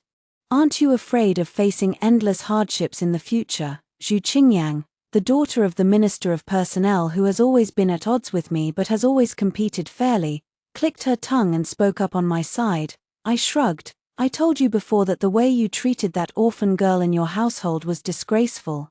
You pitied her as an orphan, but now that she's climbed over your head, she's doing everything she can to torment and humiliate you. Imperial power reigns supreme. You could very well end up as a lowly concubine. With a crown princess who treats you like this in the future, you can imagine how miserable your life will be. TSK, Shu Yusheng, even though I've always been at odds with you, I truly feel sorry for you. Zhu Qingyang wasn't mocking me, she was just making me see the current situation clearly, genuinely sympathizing with me. I smiled at her. Thank you, I won't act impulsively, even if not for myself. I have to think of my parents. She raised an eyebrow, as if to say, publicly smashing the zither and embarrassing the crown prince, isn't that acting impulsively? Allow me to remind you, you have offended the current crown prince, and the future crown princess is determined to make your life a living hell. What do you think you can do about them? Are you out of your mind? The emperor once told me that he would never allow someone of questionable character to become the crown princess of Dayang. However, he did not say this to Xie Yingqing. He only instructed that Chu Yuaning be allowed to serve as a consort. Xie Yingqing found me and said, I promised Yuaning that I would not let you overshadow her. Since she can only be a consort for now, you shall serve as a liangdi. Once Yuaning is with child, I will ask my father to appoint her as crown princess. And you will be promoted to consort. I will not leave you behind. My voice was cold. What His Highness the Crown Prince wishes to do is his own affair. There is no need to discuss it with me. I turned and walked away. Young Sheng, Xie Yingqing seemed helpless as he pulled me back. Why must you always act this way? Yuaning is gentle and considerate. She deserves what I give her. As for you and me, with our many years of friendship, I will also grant you a position of honor. You should know that in the future, when I inherit the throne, you will be an imperial consort. Your family and lineage will share in the glory. So, hold back your temper a little, and don't wear away the last bit of affection I have for you. Thank you so much for your consideration. Your Highness, I just said it coolly, brushing off his hand and walking straight away. On the day Chu Yuaning married into the Eastern Palace, the entrance of the Marquis's residence was bustling with excitement. The Crown Prince, dressed in a bright red wedding robe, led a grand procession with gongs and drums. Even though he was marrying a concubine, he gave her all the pomp and dignity, clearly showing his regard for this consort. Chu Yuning, who naturally wore the wedding dress my mother had prepared for me, came up to me in front of everyone at the entrance of the Marquis's residence and said loudly, "Sister, His Highness the Crown Prince has promised me that even if I am not the Crown Princess, he will not marry a new Crown Princess. He only needs to request the Emperor's decree to promote me to Crown Princess in the future. For now, I must ask you to enter the Eastern Palace as a Fengyi. Afterward, I will also ask the Crown Prince to grant you a higher position." As soon as these words were spoken, the onlookers at the entrance of the Marquis's residence let out a chorus of sighs. They never expected that the legitimate daughter of the Marquis's household would only be able to become a lowly Fengyi and would even need the help of an orphan girl from the household. My parents' faces turned deathly pale. I just smiled and said, "The Crown Prince's concubine should focus on taking care of herself. Keep striving to become the Crown Princess." Chu Yuaning saw that I wasn't the least bit angry. Hearing the sound of the Crown Prince approaching from behind, her eyes flickered. She grabbed my hand again, then pretended to cry out in surprise as she fell backward. Yuaning, Xie Yingqing hurried over to support her, glaring at me angrily. "Shu Yusheng, how dare you still bully Yuaning even today?" I suppressed the urge to roll my eyes. "Be careful with your steps, Crown Prince's consort. Don't let today's wedding night be ruined." Chu Yuaning shot me a dark glare, then said weakly, "It's all right, Crown Prince. I've been living in the Marquis's residence for so long.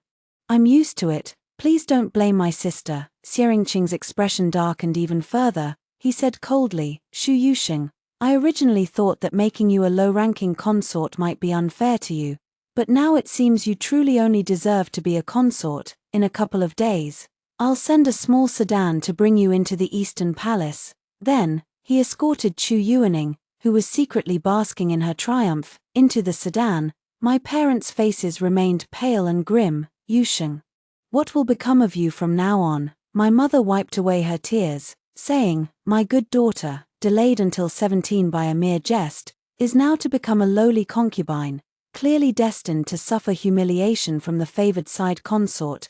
How will you manage in the future?" Father also sighed heavily. "It's all my fault for being useless." He suddenly looked at me with determination.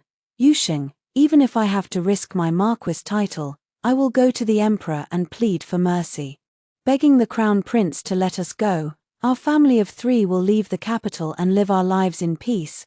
That's right, it's better than letting that ungrateful Chu Yuaning trample my daughter underfoot and bully her for a lifetime." Sob. Mother spoke with a heart full of pain, lamenting that good people often receive no good in return. "Father, Mother, just as I was about to offer comfort, the announcement imperial decree has arrived."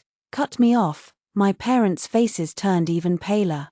Thinking the imperial edict was something the Crown Prince had requested to have me enter the Eastern Palace as a concubine, it wasn't until the eunuch finished reading the decree that appointed me as a noble consort and handed it over that my parents remained stunned, as if turned to wood. The Emperor's dragon sedan was waiting outside. My parents snapped back to reality and stared at me in a daze. "Father, Mother, this is my own choice, the path I wish to take. Please be at ease," I said softly. My father stammered, This, how could His Majesty? Do you believe that I have feelings for His Majesty?" I was conferred the title of imperial consort and moved into the Purple Palace. The current emperor married young, and the empress gave birth to a daughter and a son, but she passed away from illness when Xie Yingqing was still a child. The emperor has always been diligent in governance, never indulging in the harem. Since the empress's passing, there have been no high-ranking consorts in the harem. People outside the palace say that the emperor was so deeply devoted to the empress that he had no intention of having other children, leaving the position of the crown prince as stable as a rock. The emperor's wisdom and martial prowess have also made the ministers who once advised him to fill the harem and extend the royal lineage lose their influence. and they long ago gave up the idea of offering further counsel. Now, out of the blue, a sudden thunderclap has struck. A noble consort has emerged in the rear palace, shattering the long-standing silence of the court. The Zichen Palace at night is a scene of splendid tranquility. Qiuji and the palace maids have already removed my hairpins and ornaments. I sit by the edge of the bed. Emperor Xie Changlin steps inside, tall and dignified, exuding an aura of calm authority. I rise and kneel before him. He helped me up, quietly looked at my face for a moment, and then coughed lightly, saying, "Then let's go to bed early." We lay down fully clothed, the room falling into silence. I turned toward the inner side of the bed and looked at his closed eyes and steady breathing. I whispered, "Your Majesty, do we need to do something?" The man beside me blinked and said, "It's getting late, you should rest early." The room fell into silence once more. I opened my eyes again and looked at the man lying beside me, the most esteemed man in Dayang, the current emperor. I wasn't lying to my parents. I truly have feelings for the current emperor. When I was young, I didn't know he was the young emperor. Seeing him leaning sorrowfully by the lake, I called him Big Brother and gave him candy, hoping to cheer up the handsome Big Brother. He smiled, patted my head, and asked for my name. It was only much later that I learned that on that day, the Empress Dowager who had raised him had conspired with the feudal lords to harm him. And he had no choice but to deal with her. Later, when I was by Xianxia's side, that reckless young man would often not consider me, causing me to stumble, and he would gently help me up with his own hands. He was treating a junior, yet I felt he was far better than Xianxia. Later, Xianxia wanted me to be his crown princess. My parents were overjoyed. I suppose this is the path everyone wants me to take, so I followed the rules, walking the predetermined path, ensuring no one would worry about me. Later, he left the palace in disguise, fell into an ambush by assassins, and barged into my sedan chair. I helped him evade the assassins, took him into the villa, and undressed him to treat his wounds. I watched him in pain and discomfort. Reaching out to wipe the sweat from his brow, he opened his eyes and looked at me quietly, then took my wrist and gently lowered my hand. After the imperial guards arrived to protect him, I discreetly left to avoid suspicion. Later, during the Lantern Festival, Xie Yingqing and Chu Yuqing were getting along famously. While I stood alone in the distance and saw him again, a guard brought me a crystal lantern. On my birthday, the emperor sent many rare treasures. Everyone said I was the future crown princess, and these were gifts for his future daughter-in-law. Although there had never been an official engagement regarding the crown princess matter, it seemed increasingly certain. Later, on the snowy mountain, he saved me once, and I clung to his sleeve, unwilling to let go. The next day at the palace banquet, I encountered Chu Yuaning in the imperial garden. She seemed quite surprised to see me, then sneered, "Sister, as the daughter of a marquis, you've come to the palace banquet a bit too early. Be careful not to get lost here and offend any nobles."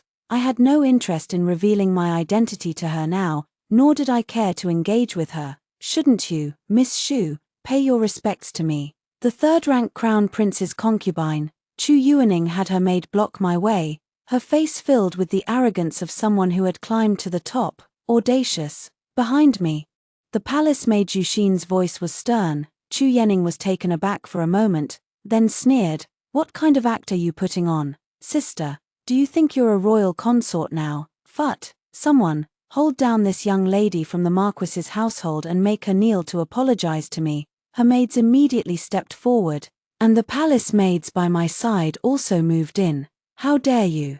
Chu Yuaning suddenly caught sight of a figure approaching from behind me and quickly signaled her maid to step aside. In an instant, she put on a pitiful expression. "Sister, I am now the crown prince's concubine.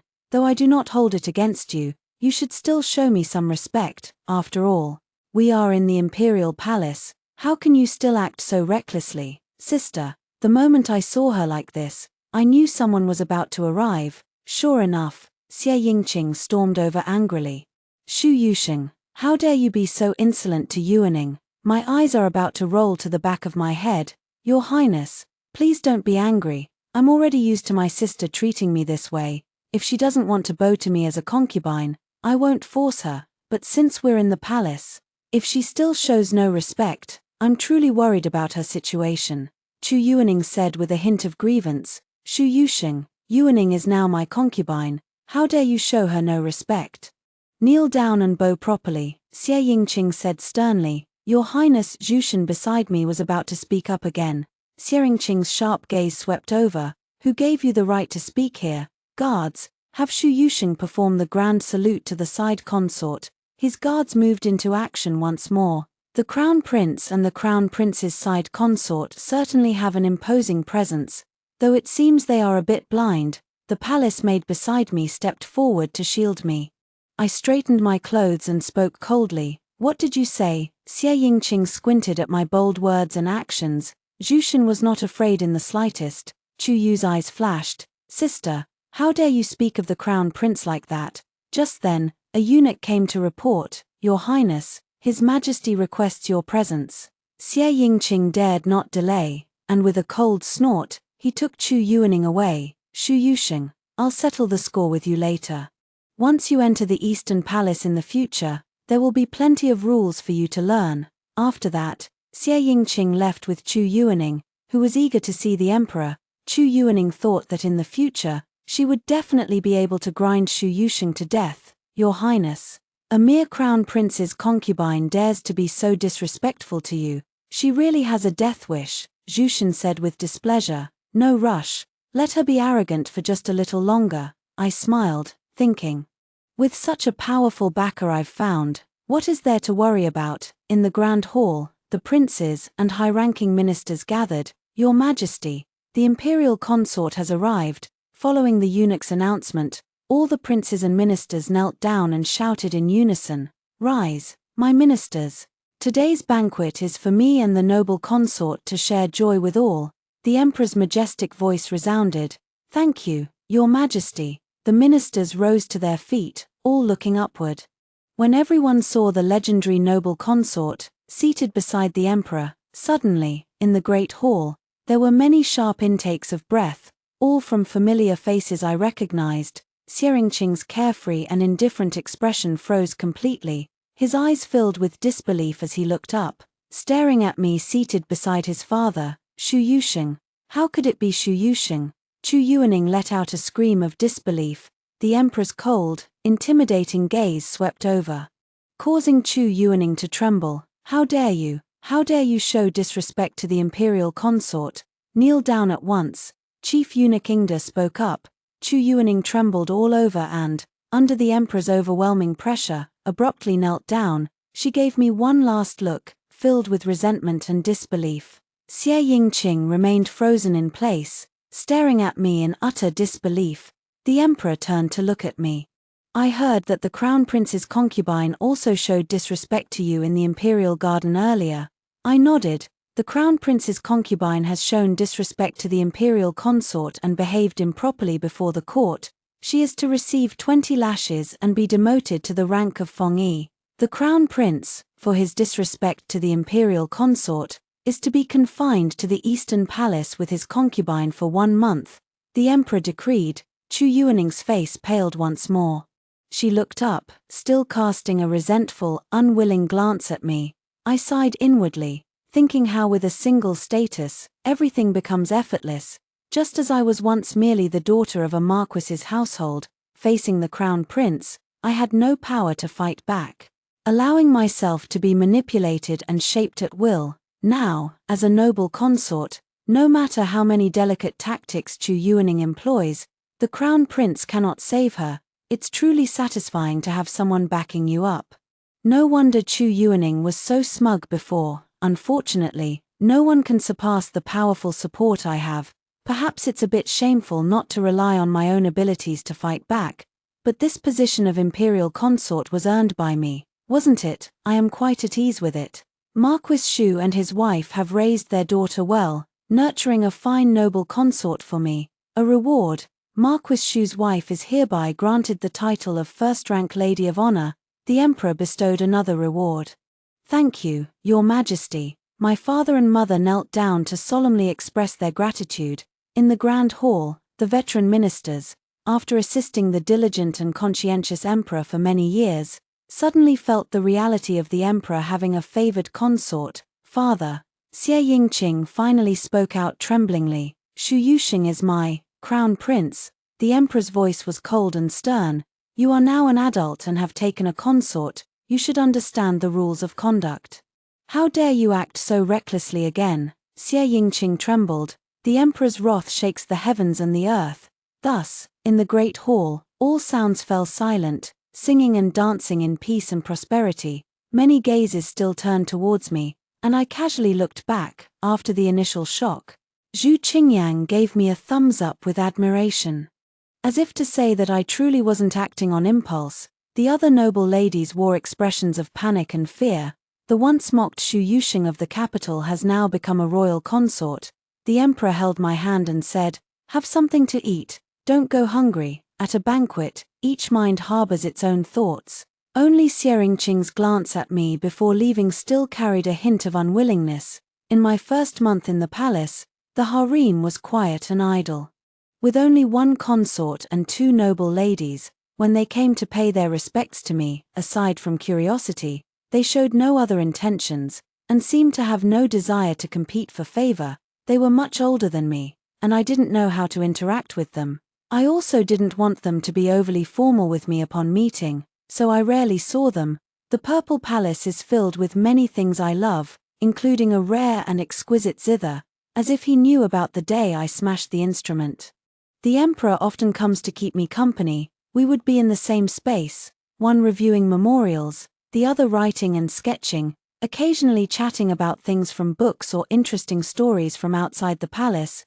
He also frequently takes me out for walks and accompanies me in doing things I enjoy. I also enjoy making food for him. However, even when we share the same bed, there is a clear boundary between us. That day, I brought some newly crafted pastries to the imperial study. But outside, I overheard voices coming from within. "Father, you taught me the principles of order and morality, yet you, as a father, have taken your son's wife." "Nonsense," the emperor roared angrily. "What betrothal did you have with Yuxing? Who did you marry just a while ago? Have you lost your memory?" Xie Yingqing's lips trembled slightly as he calmed down a bit. "But father, everyone outside knows she is the one I intend to marry. Are you worthy of her, Xie Yingqing? The disgraceful things you have done, even if she did not enter the palace, I would never let her marry you. The reason I have delayed granting you the marriage is that I do not trust you," the emperor said coldly. Xie Yingqing's face stiffened. "Father, you are making such plans for Shu Yuxing. Could it be that you have long been..." "Silence. Had you kept your promise, what followed would never have happened," the emperor rebuked. Xie Yingqing stumbled out of the imperial study and, seeing me standing outside, hurriedly approached. "Yuxing." I sidestepped to avoid him. "Your Highness, please maintain your dignity." The eunuch quickly stepped forward, trembling yet resolute, to block the crown prince. Xie Yingqing glanced at the imperial study, then left unwillingly. I led Qiuji into the imperial study. The emperor's breath gradually calmed, and he helplessly took my hand to examine it. "Don't always touch those things, you've hurt your hand again."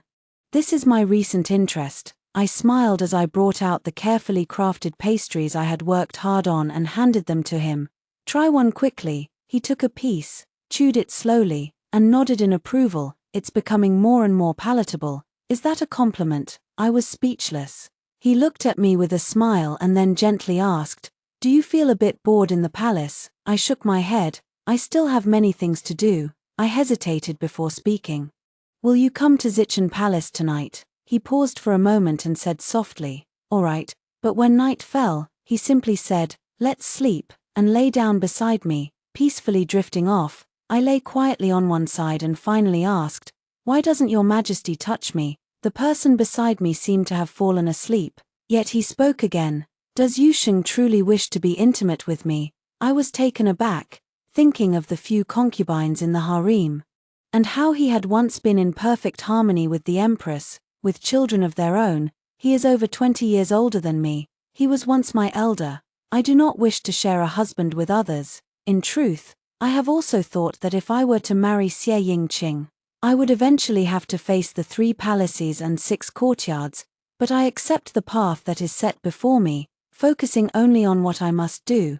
Yet, when it comes to Xie Changlin, I find myself caring deeply. As if we were born in different times, yet I willingly entered the palace and used his hand to eliminate the trouble. I should also fulfill my own duties. My hand rested on his waist, and I leaned my body closer. My wrist was grabbed as he pressed himself over me, quietly looked at me for a moment, then lowered his head and kissed me. The kiss was forceful and domineering, unlike the gentle, elder-like way he usually treated me.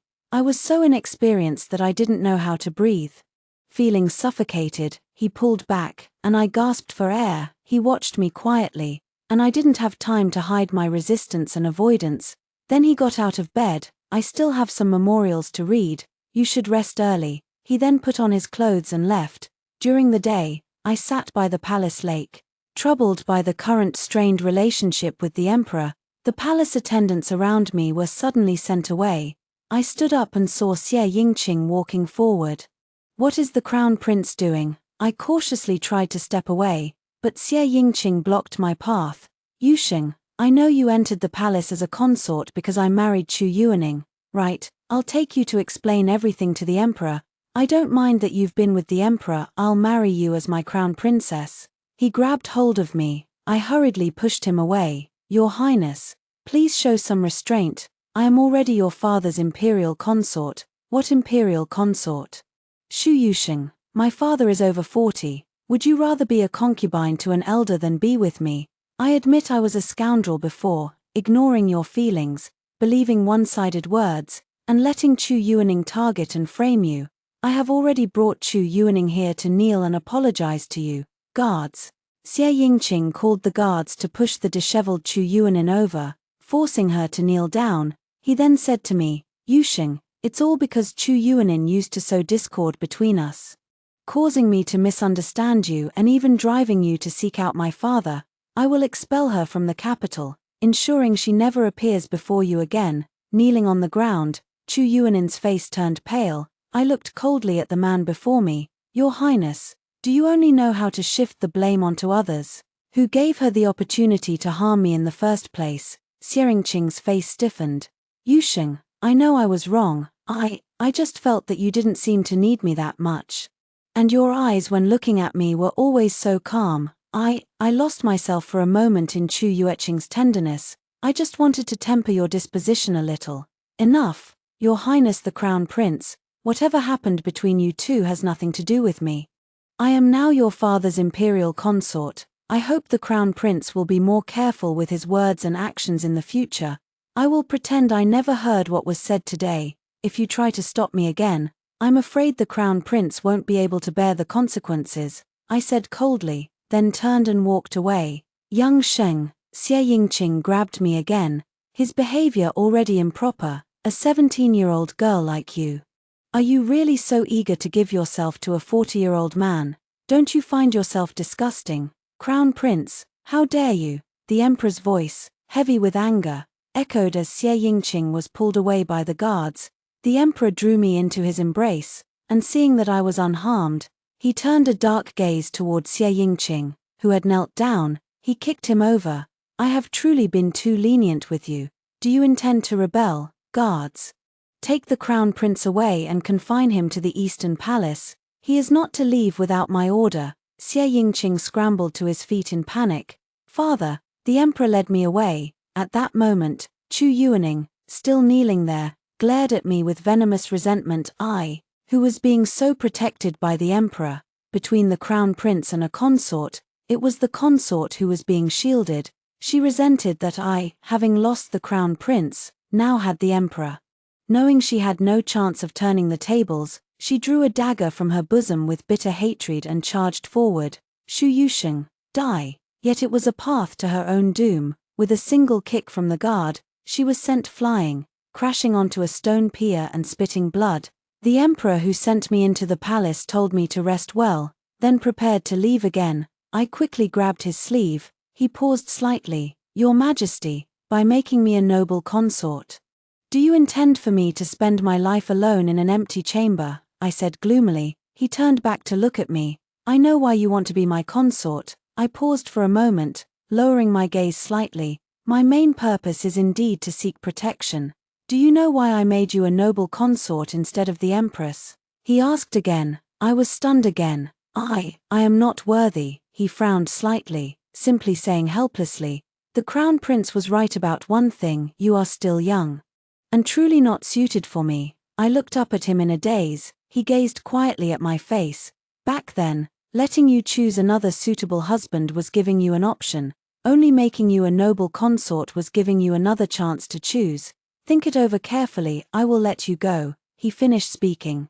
Then turned and walked away. But I suddenly got out of bed, rushed over, and hugged him from behind, unable to hold back my tears. He froze, raising his hand to push me away, but in the end, he couldn't bring himself to do it. Why wasn't I born 20 years earlier? Woo-woo, the man I love is the emperor, who already has a wife and concubines. I cannot bear to share the man I adore with others now, nor do I wish to monopolize him and ruin the lives of other women. On this day, Consort Zheng came to bid me farewell. I looked at her in confusion. Was she asking to leave the palace? Consort Zheng gazed at the young yet composed woman before her and smiled. I have actually had something I wanted to say to you for a long time. Your Majesty, please go ahead, I said.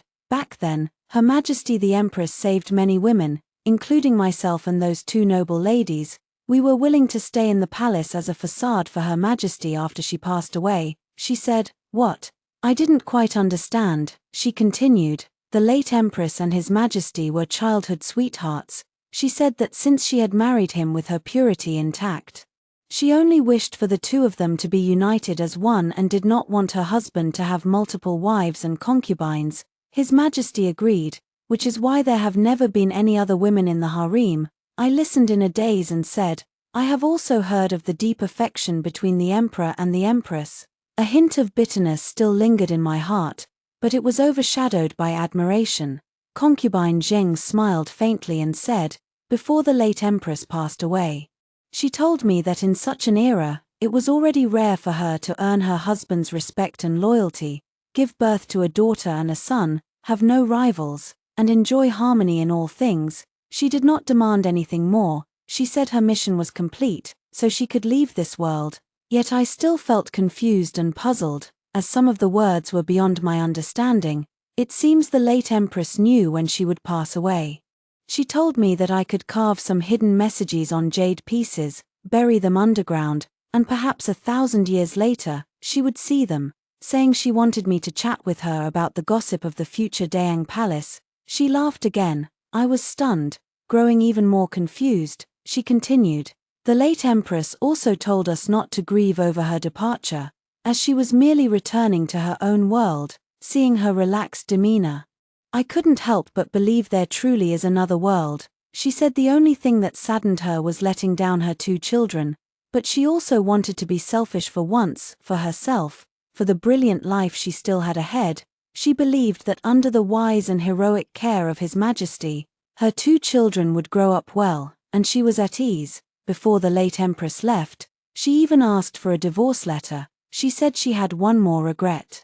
If I ever saw His Majesty troubled by love, I must tell her through the jade vessel so she could laugh loudly and say, he has his day too. Last year, His Majesty suddenly came to my palace and sat for a while. He asked me what a 16-year-old girl would like and wanted me to help plan a birthday gift.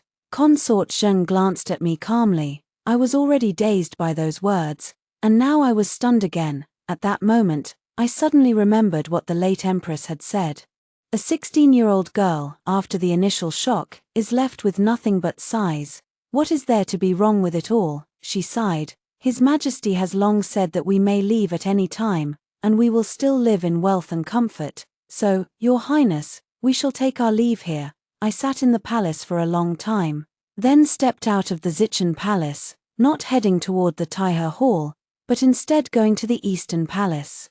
The Crown Prince had recently been confined to the Eastern Palace, reportedly drinking heavily every day inside, occasionally uttering wild words. He was Xie Changlin's only son, the Crown Prince, and there were some matters I needed to clarify with him, using the pass token Xie Changlin had given me. I arrived at the palace and saw the man slumped there, drinking. Young Sheng. He rose to his feet, first bewildered, then excited, and walked toward me. I took a step back to maintain distance from him.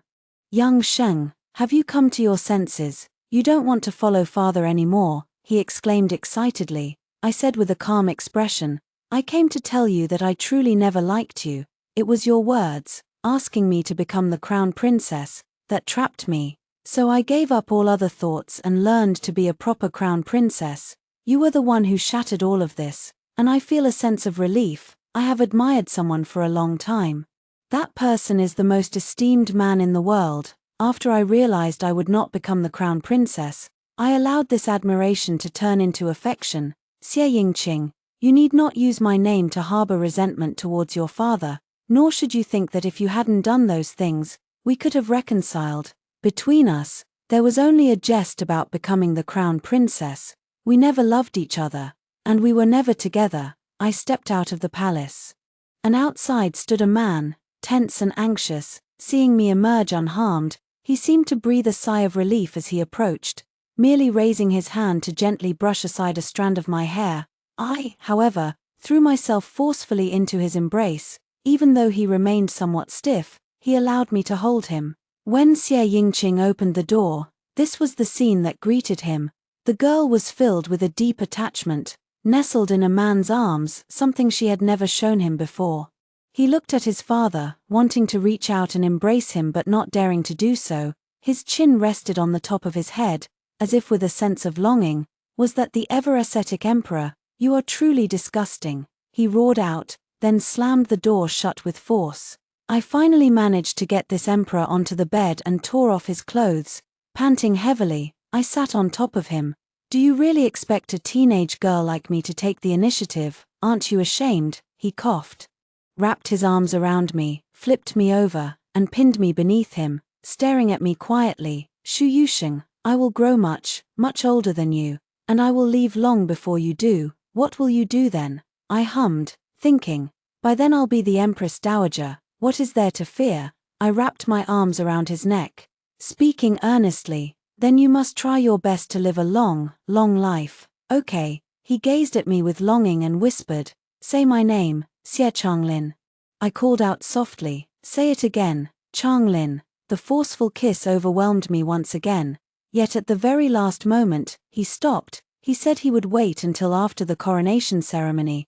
I never had another chance to regret it. Indeed, he is an old man now, coughing like an old father-in-law. I thought of lightly biting his chest, causing this eternal emperor to gasp repeatedly, confessing like a young lad. After the coronation ceremony, we were dressed in our bright red wedding attire, and I affectionately called him husband. Soon after, I was thoroughly devoured by the older man. Not long after, Xie Yingqing requested permission to go to the borderlands. As he was leaving, he said, "You can no longer disgust me." For many years after that, when Xie Changlin ordered him to return to the capital with his troops, he never paid any heed. In the end, he was completely laid to rest in that land. Xie Changlin accompanied me for over 50 years. He watched as our son grew up well, was very filial to his mother, and had become a good emperor. Finally, he could rest at ease. On the night before I left, I lay by his side, and he held me quietly, reluctant to let go. He said many things to me, reminiscing about the little moments we had shared over the years. As I was drifting off to sleep, I heard his final words, "It seems I can only accompany you this far, my little Yusheng." After hearing the two stories above, what are your thoughts? Feel free to share your opinions in the comments section. Looking forward to hearing from you. If you liked this story, don't forget to like it, share it,